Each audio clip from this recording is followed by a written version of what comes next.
Alright, so welcome you all one more time. So, myself Nazir Hussain, working as assistant professor in the Department of ECE, IITS Rajampet. So today, we are going to discuss one more program related to string operations. So the program name you can tell is finding the length of the given string. So we have a data and we don't know how much length of bytes it is having. So for example, if you say here, so this is the data I have, so 11, 12 up to so on and so but I don't know how many bytes it is. I want my program to find out and tell me what is the length of the given data. So how do we do that, and what are the main instructions used in this program? Let us see. So we are going to use a main instruction called scan string related instruction in this particular program. So why it is called scan string byte is necessary is when you are using a scan string byte, you definitely have to use a DI register. Why? Because scan string byte, as I have already told, the relationship between string instructions and corresponding registers. Scan string byte works with only DI register. So if you want to scan for a particular data, you have to go for DI. Now what do we need to scan? So just let me explain you the logic here. Suppose if I tell you just find the length of the road without telling the end point, then it would be infinity, right? So if you have suppose if I tell you find the length of the road up to that stone, means some reference point, then you can take the measurement up to that stone and you can tell that this is the length of the road. In the same way, if you do not give any reference point and if you ask any program to identify the length of it, it would be infinite loop, so it won't get executed. So in the same way, so for this program, so I don't know how many bytes are there, but I am giving a milestone here, means one reference point called FF, or any data you can see, any data you can give here, but that should be the reference value. So now after giving this input data, at the last I give the reference value, and then I write a program and I ask the program to find the length of the string up to the reference value. Then it easily identifies when once this reference value is reached, it stops counting and it tells these many bytes are there. Hope you understand the logic. Now let us implement the same in this program. What I did here is, so we are using two registers here, DI register, BX register and CX mainly, for representing the count of the bytes. So how this works, so see, move DI comma 3000, I have given DI 3000 for giving input values, and I am initially clearing all the values available in CX. I am making a CX 0. Now whatever the reference value you are giving, it should be given in AL register if it is a byte. If it is a word, you have to go for AX register if it is a word. So after giving this, now I will try to write scan string byte. So what does this mean? Scan string byte, it scans a byte of data from the DI register. Means in the DI register we are having a 11 at the initially 3000. So it scans. So it scans the data.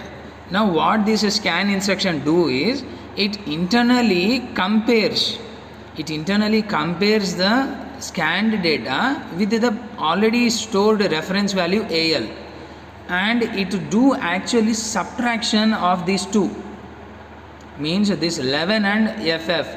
It internally compares, it doesn't produce any physical result like a subtraction of the data. No, scan string byte scans a byte of data and internally compares it with AL, the data available in AL.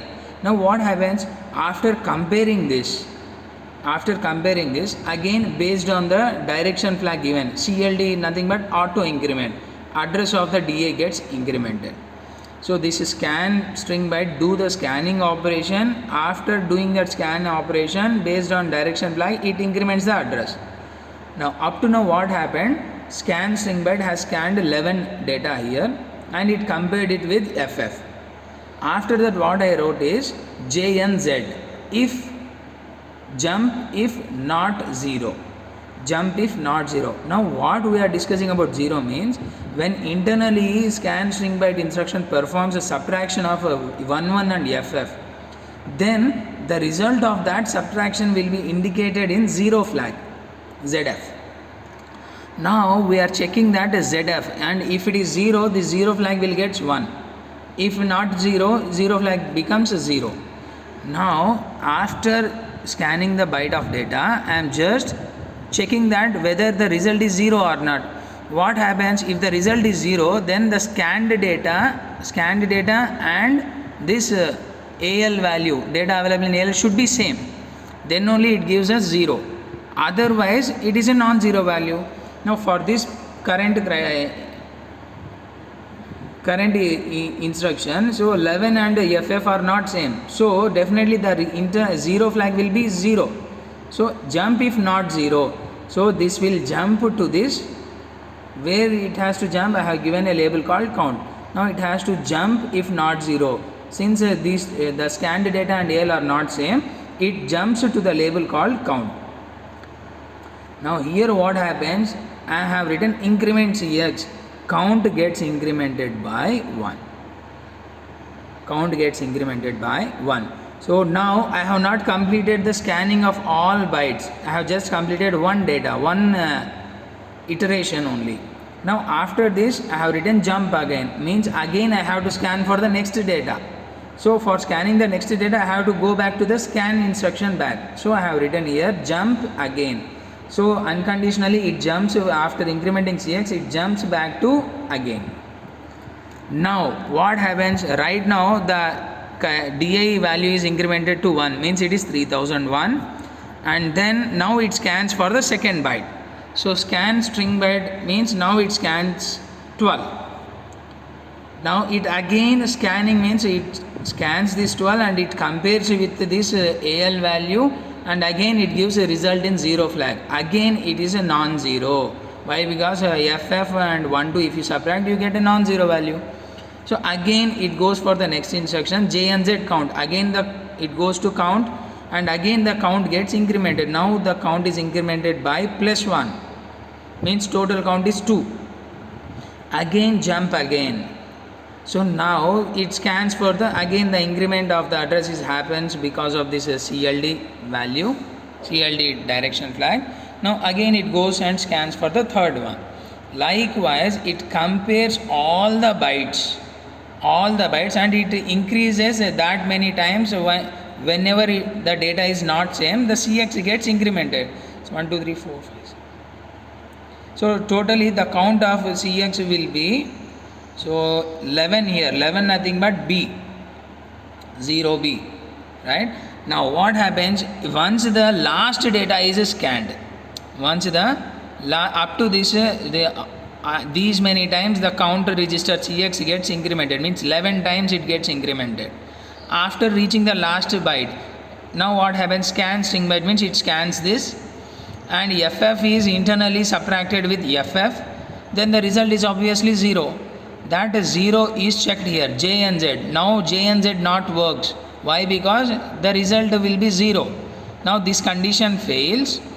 What happens now? So move BX comma 5000. I am taking 5000 register for 5000 value for BX register. Now I am moving this increment CX, means the value available in CX. What is the value available in CX? 0B, means this many times the count has been incremented. So now this is the length of the string byte actually. So this is moved into BX register. Now BX will have, so 0B as the length of the string. Hope you understand this. So here scan string byte, all the string instructions will do two operations. One main operation is this work scanning or moving or comparing anything, and in addition to that, depending on the direction flag, it increments or decrements the address. So this is how the logic works. Now without giving any reference value, you cannot find the length of the string. Reference value should be given. Need not to be only FF, you can give 0, 0, you can give 1, 2, 2, 3, any value, but that reference value should reflect in AL. So now let us execute the same program here. So I have written this program by selecting any memory location between 2000 to 9000. Now I have taken a memory location 5000 for typing this program. The entire program is here. MovCX, AL is the FF is the reference value, scan string byte, the entire program is there. Now, so what are the inputs to be given? Inputs is 3000 memory location using S space 3000 enter.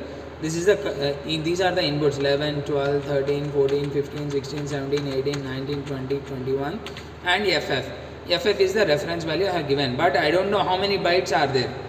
Now, after executing the program using G command, starting address of the program, enter. Now, once you check, you see just after executing this program using G command, enter. So, we can see the result in S space. So after executing the program, you can see the count register value is updated to capital B, means it defines the length of the string. So the same result has to be saved in the register, the memory location BX.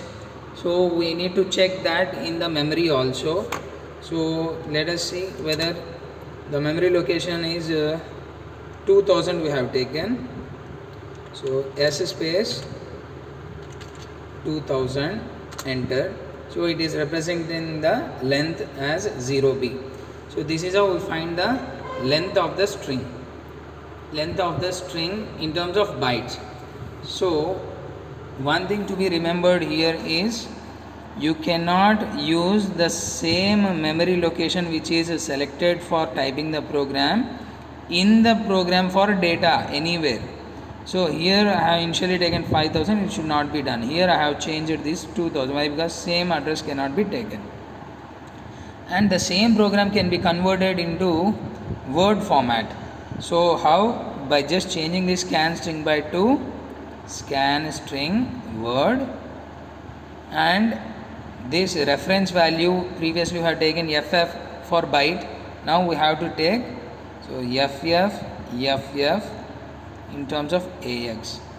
And when you give any alphabet as a first data in the immediate data, you have to add 0. So the same program can be converted into, then you have to give inputs also in the term of word format. So any word you can give 1, 2, 1, 3, it's a combination, and the reference value is FF. It scans up to FF and it gives you the count in the same CX register, and the same data can be reflected in the BX register memory location whatever you have chosen. So right, thank you.